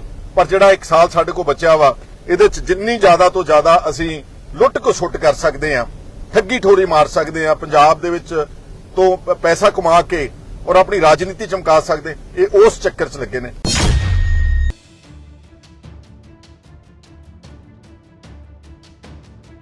ਬਰਤਾਨੀਆ ਦੇ ਪ੍ਰਧਾਨ ਮੰਤਰੀ ਕੀਰ ਸਟਾਰਮਰ ਨੇ ਅਮਰੀਕੀ ਰਾਸ਼ਟਰਪਤੀ ਡੋਨਾਲਡ ਟਰੰਪ ਵੱਲੋਂ ਗ੍ਰੀਨਲੈਂਡ ਉੱਤੇ ਕਬਜ਼ਾ ਕਰਨ ਦਾ ਵਿਰੋਧ ਕਰਨ ਵਾਲੇ ਯੂਰਪੀ ਦੇਸ਼ਾਂ ਉੱਤੇ ਵਾਧੂ ਟੈਰਿਫ ਲਗਾਉਣ ਦੀ ਧਮਕੀ ਨੂੰ ਪੂਰੀ ਤਰ੍ਹਾਂ ਗਲਤ ਕਰਾਰ ਦਿੱਤਾ ਹੈ। ਟਰੰਪ ਵੱਲੋਂ ਆਪਣੇ ਟਰੁਥ ਸੋਸ਼ਲ ਪਲੇਟਫਾਰਮ ਉੱਤੇ ਟੈਰਿਫ ਬਾਰੇ ਪੋਸਟ ਕਰਨ ਤੋਂ ਬਾਅਦ ਸਟਾਰਮਰ ਨੇ ਵੀ ਸ਼ਨੀਚਰਵਾਰ ਰਾਤ ਨੂੰ ਆਪਣੇ ਹੋਰ ਯੂਰੋਪੀਅਨ ਸਹਿਯੋਗੀਆਂ ਸਮੇਤ ਪ੍ਰਸਤਾਵਿਤ ਕਦਮ ਉੱਤੇ ਸਖਤ ਇਤਰਾਜ਼ ਪ੍ਰਗਟਾਇਆ। ਟਰੰਪ ਨੇ 1 ਫਰਵਰੀ ਤੋਂ ਬਰਤਾਨੀਆ, Denmark, Norway, Sweden, France, Germany, Netherland ਅਤੇ ਫਿਨਲੈਂਡ ਤੋਂ ਅਮਰੀਕਾ ਨੂੰ ਆਯਾਤ ਕੀਤੇ ਜਾਣ ਵਾਲੇ ਸਮਾਨ ਉੱਤੇ 10% ਦੀ ਟੈਰਿਫ ਲਗਾਉਣ ਦੀ ਧਮਕੀ ਦਿੱਤੀ ਹੈ। ਟਰੰਪ ਨੇ ਇਹ ਵੀ ਕਿਹਾ ਕਿ ਜਦੋਂ ਤੱਕ ਗ੍ਰੀਨਲੈਂਡ ਉੱਤੇ ਇੱਕ ਸਮਝੌਤਾ ਨਹੀਂ ਹੋ ਜਾਂਦਾ, ਉਦੋਂ ਤੱਕ ਟੈਰਿਫ ਹੋਰ ਵੀ ਵੱਧ ਕੇ 25% ਹੋ ਸਕਦਾ ਹੈ। ਲੰਡਨ ਦੇ 10 ਡਾਊਨਿੰਗ ਸਟਰੀਟ ਵੱਲੋਂ ਜਾਰੀ ਇੱਕ ਬਿਆਨ ਵਿੱਚ ਸਟਾਰਮਰ ਨੇ ਕਿਹਾ ਕਿ ਗ੍ਰੀਨਲੈਂਡ ਬਾਰੇ ਸਾਡੀ ਸਥਿਤੀ ਬਹੁਤ ਸਪਸ਼ਟ ਹੈ। ਇਹ ਡੈਨਮਾਰਕ ਦੇ ਰਾਜ ਦਾ ਹਿੱਸਾ ਹੈ ਅਤੇ ਇਸ ਦਾ ਭਵਿੱਖ ਗ੍ਰੀਨਲੈਂਡ ਵਾਸੀਆਂ ਅਤੇ ਡੈਨਮਾਰਕ ਦਾ ਮਾਮਲਾ ਹੈ। ਉਹਨਾਂ ਕਿਹਾ ਕਿ ਅਸੀਂ ਇਹ ਵੀ ਸਪਸ਼ਟ ਕਰ ਦਿੱਤਾ ਹੈ ਕਿ ਪੂਰੇ ਨਾਟੋ ਅਤੇ ਸਹਿਯੋਗੀਆਂ ਨੂੰ ਆਰਕਟਿਕ ਦੇ ਵੱਖ-ਵੱਖ ਹਿੱਸਿਆਂ ਵਿੱਚ ਰੂਸ ਦੇ ਖਤਰੇ ਨਾਲ ਨਜਿੱਠਣ ਲਈ ਮਿਲ ਕੇ ਹੋਰ ਕੰਮ ਕਰਨਾ ਚਾਹੀਦਾ ਹੈ। ਉਨ੍ਹਾਂ ਅੱਗੇ ਕਿਹਾ ਕਿ ਨਾਟੋ ਸਹਿਯੋਗੀਆਂ ਦੀ ਸਮੂਹਕ ਸੁਰੱਖਿਆ ਨੂੰ ਅੱਗੇ ਵਧਾਉਣ ਲਈ ਸਹਿਯੋਗੀਆਂ ਉੱਤੇ ਟੈਰਿਫ ਲਗਾਉਣਾ ਪੂਰੀ ਤਰ੍ਹਾਂ ਗਲਤ ਹੈ। ਬੇਸ਼ੱਕ ਅਸੀਂ ਸਿੱਧੇ ਤੌਰ ਉੱਤੇ ਅਮਰੀਕੀ ਪ੍ਰਸ਼ਾਸਨ ਨਾਲ ਇਸ ਦੀ ਪੈਰਵਾਈ ਕਰਾਂਗੇ। ਫਰਾਂਸ ਦੇ ਰਾਸ਼ਟਰਪਤੀ ਇਮੈਨੂਅਲ ਮੈਕਰੋਂ ਨੇ ਵੀ ਟਰੰਪ ਦੀ ਧਮਕੀ ਨੂੰ ਅਸਵੀਕਾਰਨਯੋਗ ਦੱਸਿਆ। ਇੱਥੋਂ ਤੱਕ ਕਿ ਹਜ਼ਾਰਾਂ ਲੋਕ ਗ੍ਰੀਨਲੈਂਡ ਅਤੇ ਡੈਨਮਾਰਕ ਵਿੱਚ ਜ਼ਬਰਦਸਤੀ ਅਮਰੀਕੀ ਕਬਜ਼ੇ ਦੇ ਵਿਰੋਧ ਵਿੱਚ ਸੜਕਾਂ ਉੱਤੇ ਉਤਰ ਆਏ ਹਨ। ਮੈਕਰੋਨ ਨੇ ਕਿਹਾ ਕਿ ਅਸੀਂ ਕਿਸੇ ਵੀ ਧਮਕੀ ਤੋਂ ਪ੍ਰਭਾਵਿਤ ਨਹੀਂ ਹੋਵਾਂਗੇ। ਸਵੀਡਨ ਦੇ ਪ੍ਰਧਾਨ ਮੰਤਰੀ ਉਲਫ ਕ੍ਰਿਸਟਰਸਨ ਨੇ ਜ਼ੋਰ ਦੇ ਕੇ ਕਿਹਾ ਕਿ ਯੂਰੋਪੀਅਨ ਸਹਿਯੋਗੀਆਂ ਨੂੰ ਬਲੈਕਮੇਲ ਨਹੀਂ ਕੀਤਾ ਜਾ ਸਕਦਾ। ਉਨ੍ਹਾਂ ਕਿਹਾ ਕਿ ਸਵੀਡਨ ਇਸ ਸਮੇਂ ਯੂਰੋਪੀਅਨ ਯੂਨੀਅਨ ਦੇ ਹੋਰ ਦੇਸ਼ਾਂ ਨਾਰਵੇ ਅਤੇ ਬਰਤਾਨੀਆ ਨਾਲ ਡੂੰਘੀ ਗੱਲਬਾਤ ਕਰ ਰਿਹਾ ਤਾਂ ਜੋ ਸੰਯੁਕਤ ਜਵਾਬ ਲੱਭਿਆ ਜਾ ਸਕੇ। ਦੂਜੇ ਪਾਸੇ ਯੂਰਪੀ ਸੰਘ ਦੇ ਚੋਟੀ ਦੇ ਆਗੂਆਂ ਨੇ ਅਮਰੀਕੀ ਰਾਸ਼ਟਰਪਤੀ ਡੋਨਾਲਡ ਟਰੰਪ ਦੀ ਤਾਜ਼ਾ ਧਮਕੀ ਤੇ ਡੂੰਘੀ ਚਿੰਤਾ ਪ੍ਰਗਟਾਈ ਹੈ। ਟਰੰਪ ਨੇ ਕਿਹਾ ਕਿ ਜੇਕਰ ਅਮਰੀਕਾ ਨੂੰ ਗ੍ਰੀਨਲੈਂਡ ਖਰੀਦਣ ਦੀ ਇਜਾਜ਼ਤ ਨਾ ਮਿਲੀ ਤਾਂ ਉਹ ਯੂਰਪੀ ਦੇਸ਼ਾਂ ਤੇ ਟੈਰਿਫ ਵਧਾਉਣਾ ਜਾਰੀ ਰੱਖਣਗੇ। ਇਸ ਬਿਆਨ ਤੋਂ ਬਾਅਦ ਯੂਰਪੀ ਸੰਘ ਨੇ ਖਤਰਨਾਕ ਆਰਥਿਕ ਸੰਕਟ ਦੀ ਚੇਤਾਵਨੀ ਜਾਰੀ ਕੀਤੀ ਹੈ। ਯੂਰਪੀ ਕਮਿਸ਼ਨ ਦੀ ਪ੍ਰਧਾਨ ਉਰਸੁਲਾ ਵਾਨ ਡੇਰ ਲੈਨ ਅਤੇ ਯੂਰਪੀ ਸੰਘ ਪ੍ਰੀਸ਼ਦ ਦੇ ਪ੍ਰਧਾਨ ਐਂਟੋਨੀਓ ਕੋਸਟਾ ਨੇ ਸੋਸ਼ਲ ਮੀਡੀਆ ਪਲੇਟਫਾਰਮ ਐਕਸ ਤੇ ਪੋਸਟ ਕਰਦਿਆਂ ਕਿਹਾ ਕਿ ਟਰੰਪ ਦੀ ਟੈਰਿਫ ਨੀਤੀ ਨਾਲ ਟਰਾਂਸ ਐਟਲਾਂਟਿਕ ਸਬੰਧ ਕਮਜ਼ੋਰ ਹੋਣਗੇ ਅਤੇ ਵਿਸ਼ਵ ਆਰਥਿਕਤਾ ਵਿੱਚ ਗਿਰਾਵਟ ਦਾ ਖਤਰਾ ਵਧੇਗਾ। ਯੂਰਪ ਆਪਣੀ ਪ੍ਰਭੂਸੱਤਾ ਦੀ ਰੱਖਿਆ ਲਈ ਇਕਜੁੱਟ ਰਹੇਗਾ ਅਤੇ ਸਾਂਝੇ ਕਦਮ ਚੁੱਕੇਗਾ। ਯੂਰਪੀ ਸੰਘ ਦੀ ਚੋਟੀ ਦੀ ਡਿਪਲੋਮੈਟ ਕਾਜ਼ਾ ਕਲਾਸ ਨੇ ਆਪਣੀ ਪ੍ਰਤੀਕਿਰਿਆ ਵਿੱਚ ਕਿਹਾ ਕਿ ਇਹ ਟੈਰਿਫ ਨਾ ਸਿਰਫ ਯੂਰਪ ਬਲਕਿ ਅਮਰੀਕਾ ਦੀ ਖੁਸ਼ਹਾਲੀ ਨੂੰ ਵੀ ਨੁਕਸਾਨ ਪਹੁੰਚਾਉਣਗੇ। ਕਾਜ਼ਾ ਕਲਾਸ ਨੇ ਜ਼ੋਰ ਦੇ ਕੇ ਕਿਹਾ ਕਿ ਇਸ ਨਾਲ ਐਟਲਾਂਟਿਕ ਦੇ ਦੋਵਾਂ ਪਾਸਿਆਂ ਤੇ ਗਰੀਬੀ ਵੱਧ ਸਕਦੀ ਹੈ। ਜੇਕਰ ਗ੍ਰੀਨਲੈਂਡ ਦੀ ਸੁਰੱਖਿਆ ਦਾ ਮੁੱਦਾ ਹੈ ਤਾਂ ਇਸ ਨੂੰ ਨਾਟੋ ਦੇ ਫਰੇਮਵਰਕ ਵਿੱਚ ਹੱਲ ਕੀਤਾ ਜਾ ਸਕਦਾ ਹੈ, ਪਰ ਟੈਰਿਫ ਲਗਾਉਣਾ ਸਹਿਯੋਗੀਆਂ ਵਿੱਚ ਫੁੱਟ ਪਾਉਣ ਵਰਗਾ ਹੈ, ਜਿਸ ਦਾ ਫਾਇਦਾ ਰੂਸ ਅਤੇ ਚੀਨ ਵਰਗੇ ਦੇਸ਼ ਉਠਾ ਸਕਦੇ ਹਨ। ਉਨ੍ਹਾਂ ਇਹ ਵੀ ਕਿਹਾ ਕਿ ਇਹ ਵਿਵਾਦ ਯੂਰਪੀ ਸੰਘ ਦਾ ਧਿਆਨ ਯੂਕਰੇਨ ਯੁੱਧ ਤੋਂ ਭਟਕਾ ਸਕਦਾ ਹੈ। ਦੂਜੇ ਪਾਸੇ ਅੰਤਰਰਾਸ਼ਟਰੀ ਵਿਸ਼ਲੇਸ਼ਕਾਂ ਦਾ ਮੰਨਣਾ ਹੈ ਕਿ ਇਹ ਵਿਵਾਦ ਨਾਟੋ ਗੱਠਜੋੜ ਨੂੰ ਪ੍ਰਭਾਵਿਤ ਕਰ ਸਕਦਾ ਹੈ। ਡੈਨਮਾਰਕ, ਜਿਸ ਦੇ ਅਧੀਨ ਗ੍ਰੀਨਲੈਂਡ ਹੈ, ਉਸਨੇ ਟਰੰਪ ਦੀ ਮੰਗ ਨੂੰ ਸਿਰੇ ਤੋਂ ਨਕਾਰ ਦਿੱਤਾ ਹੈ ਅਤੇ ਯੂਰਪੀ ਸੰਘ ਤੋਂ ਸਮਰਥਨ ਮੰਗਿਆ ਹੈ। ਫਿਲਹਾਲ ਟੈਰਿਫ ਦੀ ਧਮਕੀ ਕਾਰਨ ਬਾਜ਼ਾਰਾਂ ਵਿੱਚ ਸਥਿਰਤਾ ਦੇਖੀ ਜਾ ਰਹੀ ਹੈ।